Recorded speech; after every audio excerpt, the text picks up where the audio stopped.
सवाल नोट में उतारे थे ग्राफ में? नोट में उतारो, हल करो। पहला सवाल नोट में उतार लेना है, उसका हल बता रहे हैं। पहले सवाल में हमारे पास 4 तत्व थे,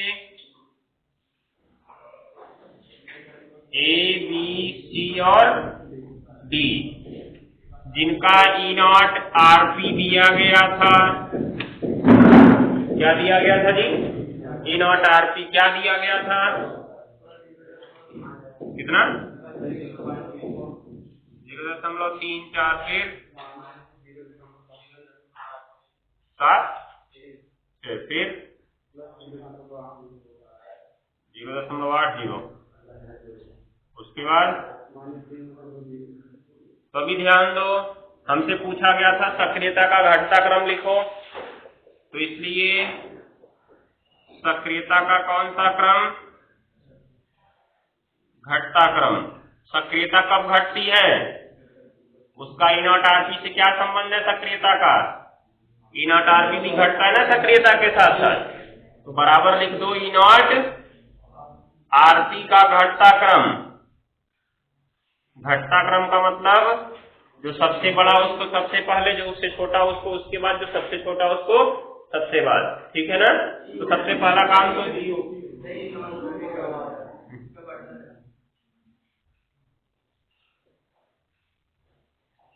ठीक है, बढ़ता क्रम, तो बढ़ता क्रम ध्यान देना है। तो अब छोटे से बड़े की ओर जाना है। सबसे छोटा किसका है?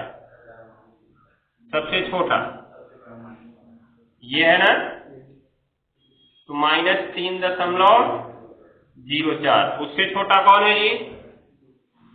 -0.76। उसके बाद उससे छोटा कौन है? +0.34। और सबसे छोटा कौन है? +0.80। ये किसका था? डी का। ये था बी का, और ये था ए का, और ये था सी का। ये हो गया हमारा सक्रियता का घटता क्रम।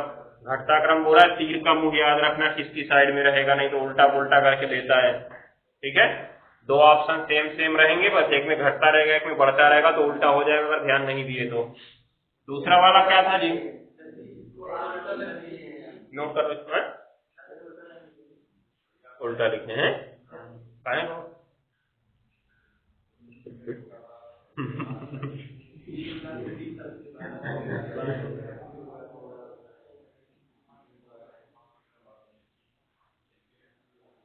हो गया?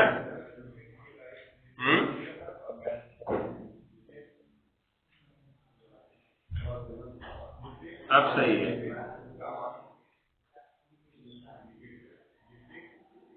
ध्यान देने वाली बात है, जो E0 RP लिख रहे हैं इसका बढ़ता क्रम है। ठीक है, बढ़ते क्रम का मतलब छोटे से बड़े की ओर जा रहा है ना, तो बड़ा है, ये छोटा है लगेगा, दिख रहा है। लेकिन फिर हमको उसको बदलना था किसमें? सक्रियता के घटते क्रम में। तो घटते क्रम के लिए उसको उल्टा कर लिया हमने, मतलब स्थान वही रहेगा, वो पलट जाएगा चिन्ह। नोट करो इसको।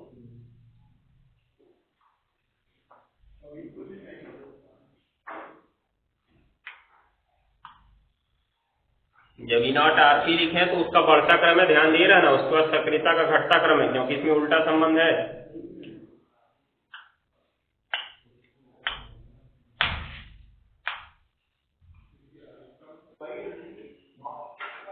अब चलो दूसरा वाला देखो। अब दूसरा नंबर तत्व तो वही ABCD है। E0 RP की जगह क्या दिया गया है? E0 OP दिया गया है। क्या क्या दिया जी? E0 OP उनका। पहले वाले का क्या दिया है? +0.76। इसके बाद -0.34, फिर 2.92। अब ध्यान से देखना, इस बार हमको सक्रियता का घटता क्रम नहीं, कौन सा क्रम लिखना है? बढ़ता क्रम। तो अगर सक्रियता का बढ़ता क्रम था तो उसका E0 OP के साथ क्या संबंध था?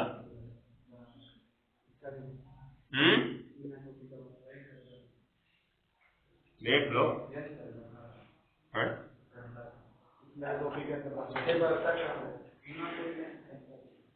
मीना टोपी का है बढ़ता क्रम है। चलो ठीक है, मीना टोपी का बढ़ता क्रम। तो अब क्या होगा? क्यों हो गया ना? ई नॉट ओपी का बढ़ता क्रम। तो फिर इसमें जो ई नॉट ओपी है उसको बढ़ते क्रम में व्यवस्थित कर लो पहले।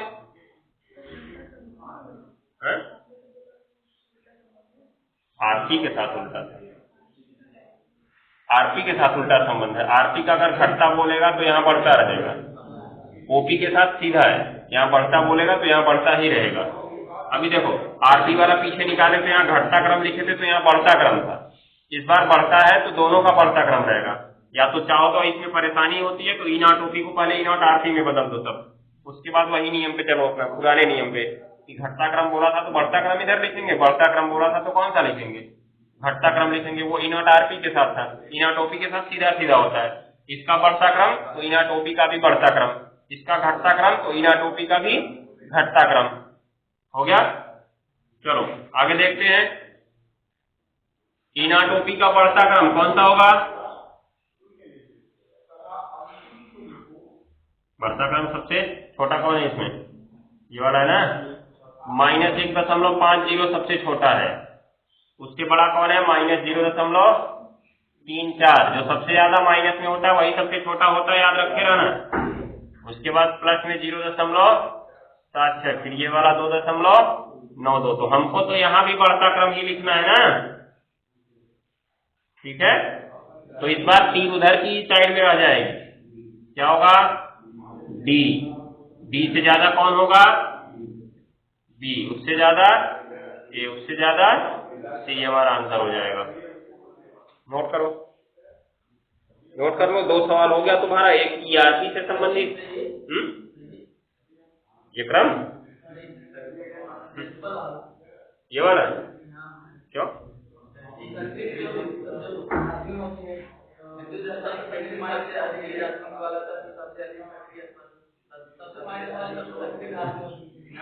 वही तुम लोग उल्टी बात कर रहे हो। जो श्रेणी हमारी बनी है वो किस पर बनी है? श्रेणी किस पर बनी है? ई नॉट आरपी पे ना।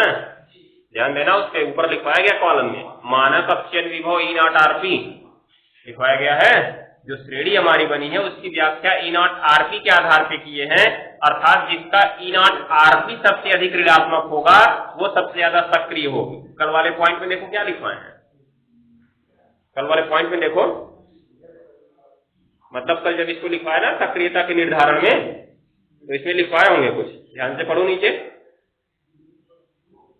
क्या लिखवाए हैं कि मतलब जिनका इलेक्ट्रॉन त्यागने की प्रवृत्ति अधिक होती है उनकी क्रियाशीलता क्या होती है?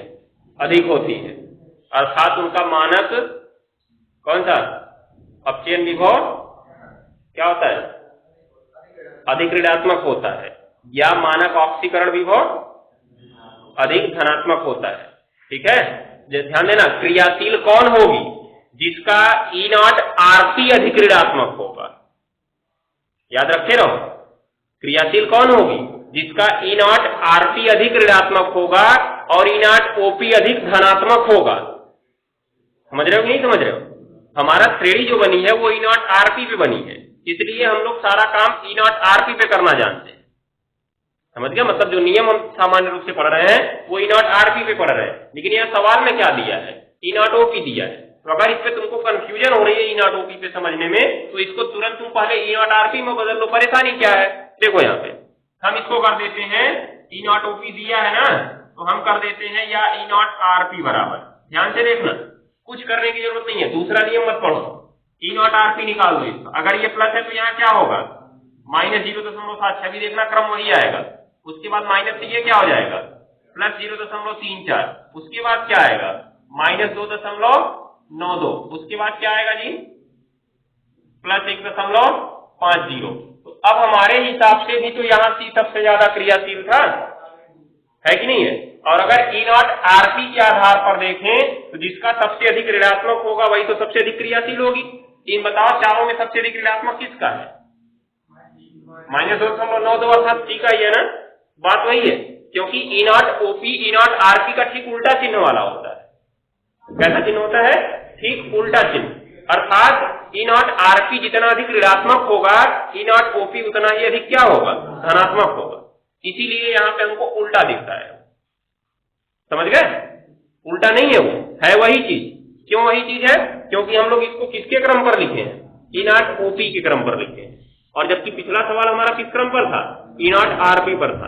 तो ई नॉट आरपी कहता है कि अगर ई नॉट आरपी अधिक ऋणात्मक है, ई नॉट आरपी अधिक ऋणात्मक है तो धातु क्रियाशील होगी, और ई नॉट ओपी कहता है कि अगर ई नॉट ओपी अधिक धनात्मक है तब धातु क्रियाशील होगी, क्योंकि ऑक्सीकरण और अपचयन एक दूसरे का ठीक उल्टी प्रक्रिया है। जैसे यहाँ पे एक चीज देखो, इधर हमने लिया जिंक, जिंक से बनाया जिंक 2+, +2 इलेक्ट्रॉन, ये इसका ऑक्सीकरण है कि अपचयन है?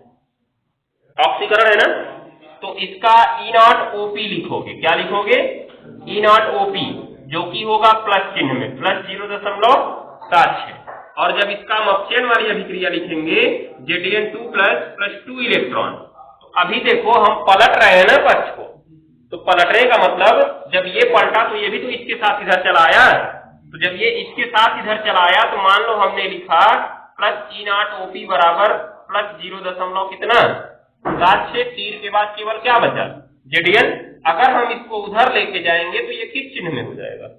माइनस चिन्ह में होगा कि नहीं होगा? तो क्या इसके मान में कोई परिवर्तन हो रहा है? नहीं हो रहा है। क्रियाशीलता भी उसकी उसी प्रकार से है, इलेक्ट्रॉन भी उसने उतना ही त्यागा है, बस केवल क्या परिवर्तित हुआ? चिन्ह परिवर्तित हुआ। क्रियाशीलता में भी इसकी कोई बदलाव नहीं हुआ। ऐसे ही यहाँ पे जो हमने पढ़ा कि जिसका ई नॉट आरपी अधिक ऋणात्मक होता है वो अधिक क्रियाशील होती है, जिसका ई नॉट आरपी अधिक ऋणात्मक होता है वो धातु क्या होती है?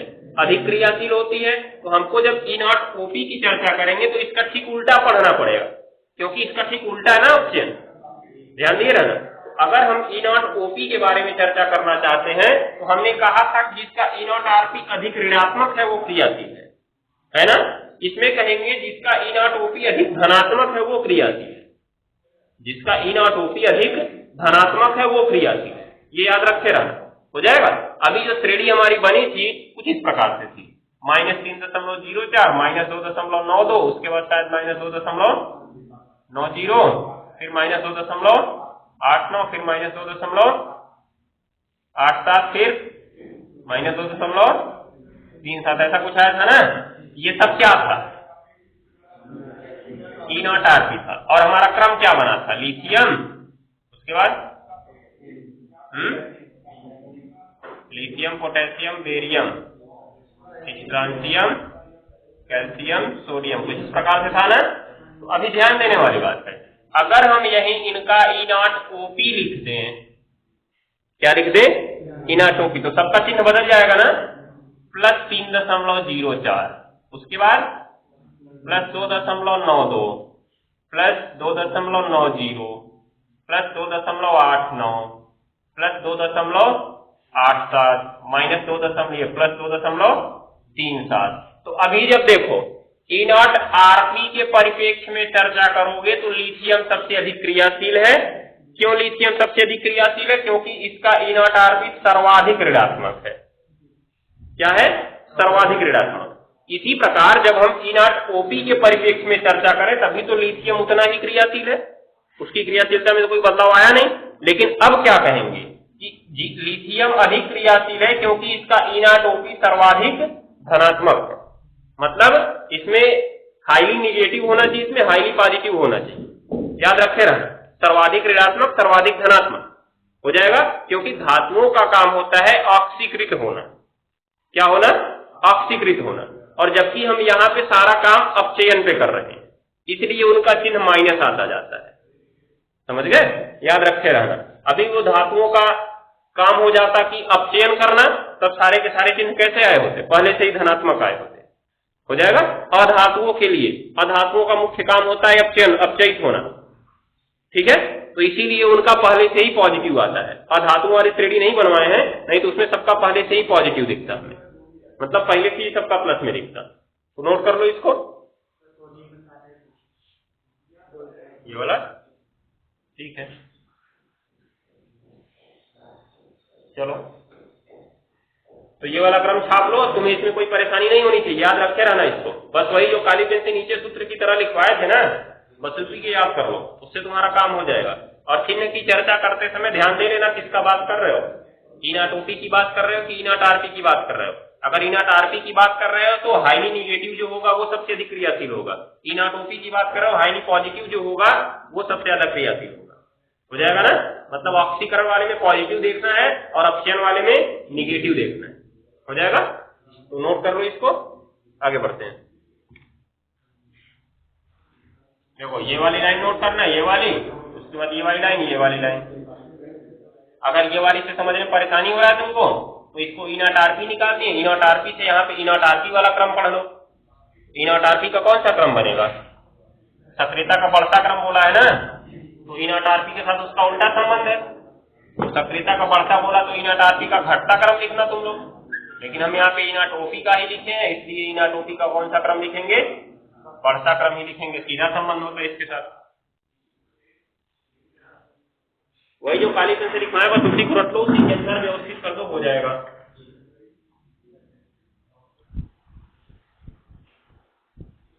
पहले उपयोग से हम लोग इनकी सक्रियता को जांच करना सीख लिए हैं, चाहे बढ़ता क्रम चाहे घटता क्रम, ठीक है। बस वही ईओपी और ईआरपी तुमको ध्यान में रखना है। ईओपी से अगर परेशानी होती है तो उनको बदल दो ईआरपी में, बस केवल नहीं परिवर्तित करना है। और ईआरपी वाला अपना क्रम याद रखो कि अगर सक्रियता का घटता क्रम बोला तो ई नॉट आरपी का बढ़ता क्रम लिखना है, और सक्रियता का बढ़ता क्रम बोला तो ई नॉट आरपी का कौन सा क्रम लिखना है, घटता क्रम लिखना है, ठीक है। ये याद रखे रहना, उस हिसाब से कर सकते हो तुम। आगे बढ़ो, लिखना शुरू करो। दूसरी हेडिंग,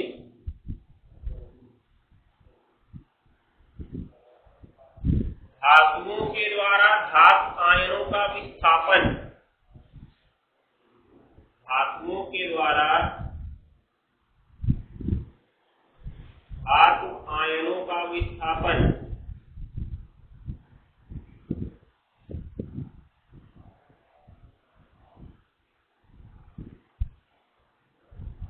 धातुओं के द्वारा धातु आयनों का विस्थापन, हो गया ना। अब जैसे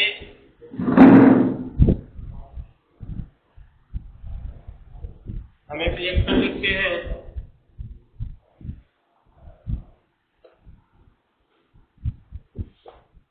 देखो Zn प्लस CuSO4, तीन के बाद ZnSO4 प्लस Cu। दूसरा रिएक्शन लिखते हैं Cu प्लस ZnSO4, ऐसे लिखा जाए Fe प्लस ZnSO4, तीन के बाद FeSO4 प्लस Zn। हमने क्या देखा, यहां जिंक कॉपर की जगह पे चला गया है, दिख रहा है नहीं दिख रहा है, मतलब जिंक गया कॉपर की जगह, कॉपर हो गया अकेले, हो गया उधर कॉपर बन गया। इसमें आयरन गया किसकी जगह, जिंक की जगह, जिंक हो गया अकेले, दिखाई दे रहा है। दोनों सेम सेम है, दोनों सेम सेम है। जिंक ने कॉपर को हटाया, आयरन ने जिंक को हटा दिया ना। जिंक ने जब कॉपर को हटाया तो कॉपर अकेले हो गया, आयरन ने जिंक को हटाया तो जिंक अकेले हो गया। लेकिन हम कह रहे हैं पहली अभिक्रिया हो सकती है, दूसरी अभिक्रिया नहीं हो सकती है। दोनों तो सेम सेम था, ऐसा क्यों हुआ। दोनों धातुएं भी थी, ऐसा क्यों हुआ। दोनों विद्युत रासायनिक श्रेणी में, ऐसा क्यों हुआ। कोई कारण, वही कारण हमको इसमें पढ़ना है।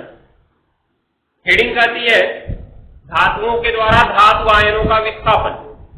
यहां पे अगर तुम CuSO4 की चर्चा करो तो इसमें Cu2 प्लस होगा और SO4 पे क्या होगा 2 माइनस। यहां पे चर्चा करो तो Zn2 प्लस होगा और यहां पे SO4 पे क्या होगा 2 माइनस। मतलब ये धातु है, कौन, जिंक, और Cu2 प्लस क्या है, धातु आयन है। क्या है जी, धातु आयन। मतलब धातु जिंक ने धातु आयन Cu2 प्लस को प्रतिस्थापित किया, उसकी जगह पे चला गया ना, उसके घर में चला गया है। देख रहे हो, पहले यहाँ पे Cu था, उसको भगा के अपने हो गया है इसका मतलब उसको प्रतिस्थापित कर दिया है, प्रतिस्थापित करने के बाद तो उसको हटा के खुद अपने आ जाएगा। ठीक है, तो धातु ने प्रतिस्थापित किया धातु आयन को, मतलब जिंक धातु ने प्रतिस्थापित किया किसको, ये कॉपर धातु के आयन को। ऐसे ही नीचे चर्चा करें तो आयरन धातु ने प्रतिस्थापित किया किसको, जिंक धातु के आयन को। दोनों तो यहां भी सेम सेम दिख रहा था, इस प्रकार से रिएक्शन सही होना चाहिए। लेकिन हमारा नियम कहता है कि जो प्रबल होगा वही दुर्बल को हटा पाएगा, जो प्रबल होगा वही दुर्बल को हटा पाएगा। और हमारी विद्युत रासायनिक श्रेणी जो बनी है उसमें ऊपर से नीचे जाने पे प्रबलता क्या होती है, घटती है। अर्थात जो ऊपर होगा ज्यादा प्रबल होगा, जो नीचे होगा वो कम प्रबल होगा ना। इसका मतलब ऊपर वाला किसको हटाएगा, नीचे वाले को हटाएगा। ऊपर वाला किसको हटाएगा, नीचे वाले को। क्या नीचे वाला ऊपर वाले को हटा पाएगा, नहीं हटा पाएगा। याद रखे ना, नीचे वाला ऊपर वाले को नहीं हटा पाएगा, केवल ऊपर वाला नीचे वाले को हटाएगा। अब इसमें देखो, जिंक ने हटाया कॉपर को, बताओ क्या ठीक है। जिंक ने हटाया कॉपर को, क्या ठीक है। अगर जिंक ने कॉपर को हटाया तो जिंक को ऊपर होना चाहिए, तभी तो वो अपने नीचे वाले को हटाएगा ना। तो देख लो अपनी विद्युत रासायनिक श्रेणी में, क्या जिंक ऊपर है और कॉपर नीचे है, क्या जिंक ऊपर है और कॉपर नीचे है। हाँ है, इसकी चर्चा हम कर चुके हैं। जिंक का माइनस होता है, कॉपर का प्लस होता है, जाहिर सी बात है जिंक ऊपर होगा। ठीक है, तो जिंक ऊपर है, कॉपर क्या है, नीचे। अर्थात पहला हमारा काम सही हो गया कि जिंक ने किसको हटा दिया, कॉपर को हटा दिया। क्यों हटा दिया, क्योंकि जिंक ऊपर होने के कारण अधिक क्रियाशील था और कॉपर नीचे होने के कारण कम क्रियाशील था। इसलिए अधिक क्रियाशील वाले ने कम क्रियाशील वाले को क्या कर दिया, हटा दिया। हो गया। उसके बाद दूसरा देखो, Fe/Zn। ठीक है, अब Fe हुआ, Zn हुआ, मतलब Fe ने किसको हटाया, Zn को हटाया। इसके लिए यहाँ Fe ने Zn को हटाया, इसके लिए Fe को ऊपर होना चाहिए और किसको नीचे होना चाहिए, Zn को। क्या ऐसा है हमारी विद्युत रासायनिक श्रेणी में, नहीं, इसका ठीक उल्टा है। Zn ऊपर है, Fe नीचे है ना। इसका मतलब ये अभिक्रिया क्या है, गलत नहीं हो जाएगा। तो इस तरह से सवाल पूछा जा सकता है। कैसे, निम्नलिखित अभिक्रिया की संभाव्यता बताइए और कारण भी दीजिए। मतलब यह अभिक्रिया दे देगा और बोलेगा बताओ ये संभव है कि नहीं है, और अगर संभव है तो क्यों संभव नहीं है, क्यों संभव नहीं है। तो कारण तो हमने बता दिया, संभव है तो वो ऊपर होगा, असंभव है तो कहां होगा, नीचे होगा। सीधी सी बात हो जाएगा। अब ऐसा सिंपल तरीके से तुम समझ सकते हो कि अभी तुम क्लास में बैठे हुए सबसे आगे वाले बेंच पे जाके, तुमसे कोई दमदार लड़का आ गया, दौड़ पर लगाया, तुमको पीछे भेज दिया, अपने आगे बैठ गया। उसके बाद तुमसे कोई कमजोर लड़का आया तो तुमको भगा देगा क्या, उसको भागे पीछे, ऐसा तो हो नहीं सकता है। बस वही चीज इनके साथ होता है, जो पावरफुल है वो भगा देगा, जो पावरफुल नहीं वो नहीं हटा पाएगा। हो जाएगा, बस ऐसा ही पढ़ना है। अब इससे सवाल पूछा जाता है, एक सवाल ये वाला है, Fe+CuSO4, तीन के बाद FeSO4 प्लस क्या, Cu। बताओ ये पॉसिबल है कि नहीं है, ये है। क्यों है, क्योंकि Fe ऊपर है और कॉपर कहाँ है, नीचे है। मतलब जिसने जिसको प्रतिस्थापित किया था, जिसने प्रतिस्थापित किया वो ऊपर होना चाहिए, धातु ऊपर होनी चाहिए, धातु आयन कहाँ होना चाहिए, नीचे। तो अब क्या हुआ, इसमें सवाल इसका कैसे पूछा जाता है कि कॉपर सल्फेट के नीले विलयन में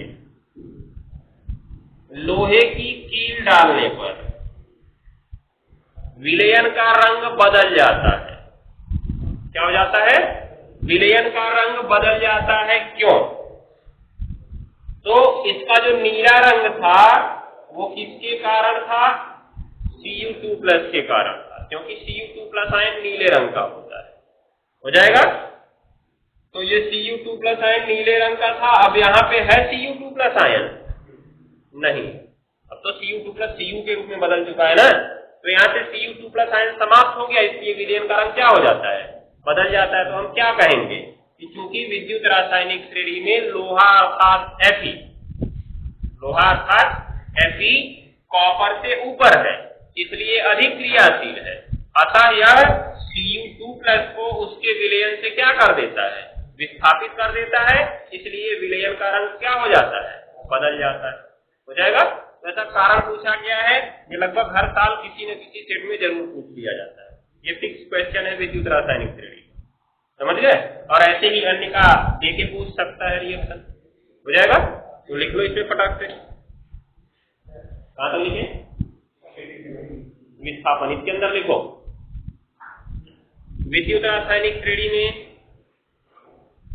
विद्युत रासायनिक श्रेणी में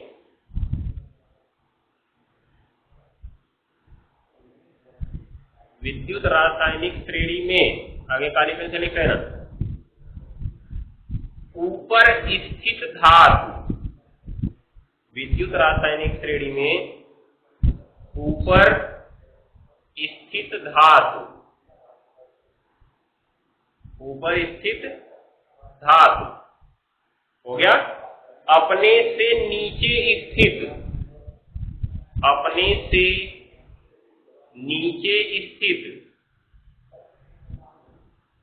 धातु आयनों को,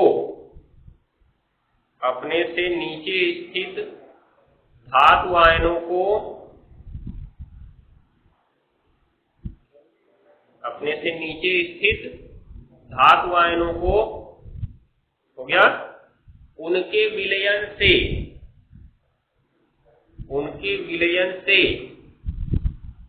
प्रतिस्थापित कर देती है, प्रतिस्थापित कर देती है,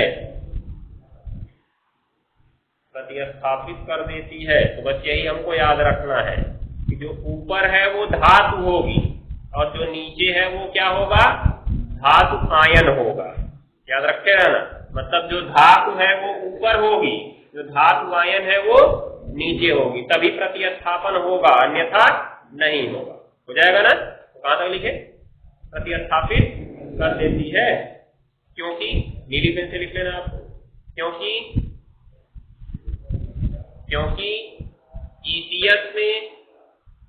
ईसीएस में ऊपर स्थित धातु, ऊपर स्थित धातु नीचे स्थित धातुओं से, ईसीएस में ऊपर स्थित धातु नीचे स्थित धातुओं से अधिक क्रियाशील होती है। ईसीएस में ऊपर स्थित धातु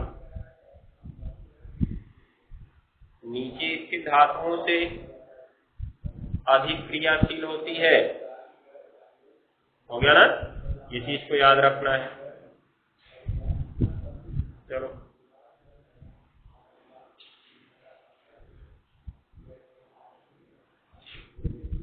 जैसे जैसे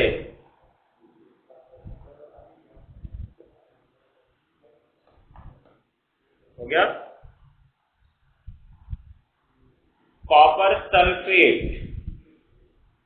कॉपर सल्फेट के नीले विलयन में, के नीले विलयन में, कॉपर सल्फेट के नीले विलयन में लोहे की कील डालने पर, लोहे की कील डालने पर विलयन का रंग बदल जाता है, विलयन का रंग बदल जाता है,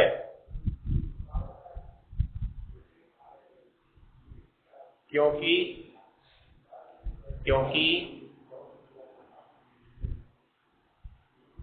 हो गया, क्योंकि लोहा, कोष्ठक में लिख देना Fe,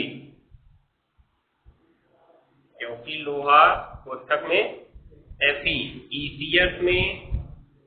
ईसीएस में कॉपर से ऊपर होता है,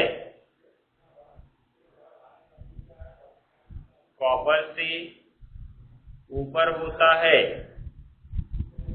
तथा तथा Cu2+ को उसके विलयन से विस्थापित कर देता है।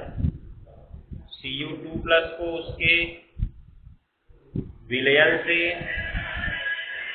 विस्थापित कर देता है, विस्थापित कर देता है। हो गया? ये वाला रिएक्शन लिख लो नीचे वाला, Fe + CuSO4, फिर के बाद FeSO4 + Cu। हो गया? नोट कर लो, बाकी चीजें होंगी कल।